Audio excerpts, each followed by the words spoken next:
Oke, baiklah. Assalamualaikum warahmatullahi wabarakatuh. Perkenalkan, nama saya Fajrina Mazaya dengan NIM 2020901129 yang mengikuti mata kuliah Psikologi Kepribadian yang diampu oleh Ibu Sarah Afifah.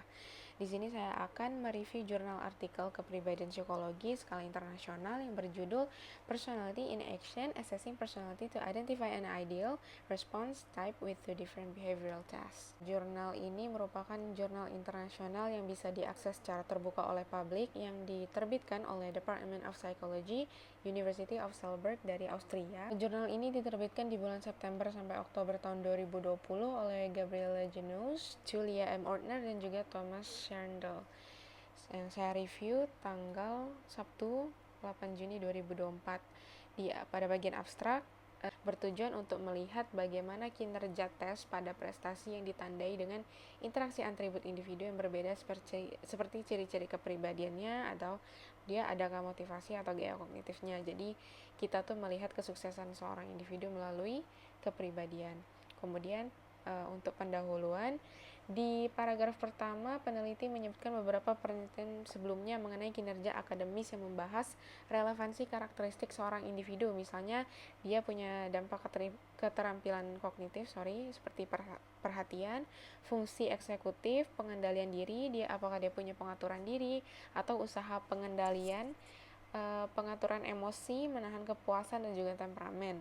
Tujuan umum dari peneliti ini tentunya untuk menunjukkan identifikasi kegunaan berbagai jenis respon yang mewakili pola responnya. Dia ada seperti kutub perilaku proaktif atau rajin, kemudian kutub perilaku yang menghambat atau pengendali impuls kalau di jurnal ini. Penelitian ini, peneliti bertujuan untuk mendapatkan penelitian dasar tentang konseptualisasi dan penilaian kehati-hatian melalui tes perilaku.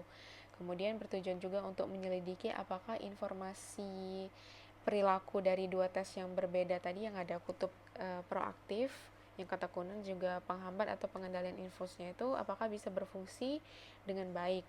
Kemudian penelitian ini juga penelitian pertama yang menerapkan pendekatan tipologis untuk menentukan gaya respon individu dalam situasi penilaian berisiko tinggi.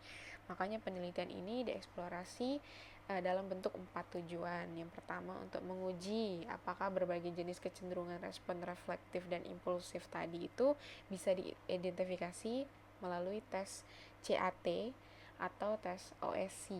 Kemudian untuk menganalisis apakah tipe ini teridentifikasi, bisa diprediksi maksudnya, jadi oleh karakteristik orang yang dipilih, misalnya dari jenis kelamin, usia, kemudian nilai rata-rata pada sertifikat kelulusan sekolah.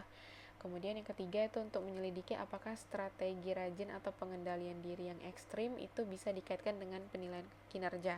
Kemudian yang keempat itu menguji tipe-tipe, tadi kan ditipologiskan kan, tipe-tipe yang menunjukkan kekokohan, maksudnya itu kekuatan dibandingkan dengan kumpulan tipe alternatif yang ada pada data independennya.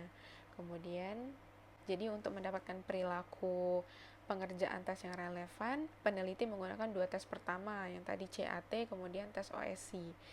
Kemudian dari hasil penelitian, mengacu pada tujuan penelitian, itu kita pertama bisa mengidentifikasi tipe respon yang diperiksa apakah solusi yang memadai bisa ditemukan dari data 2017 sampai 2018 tadi.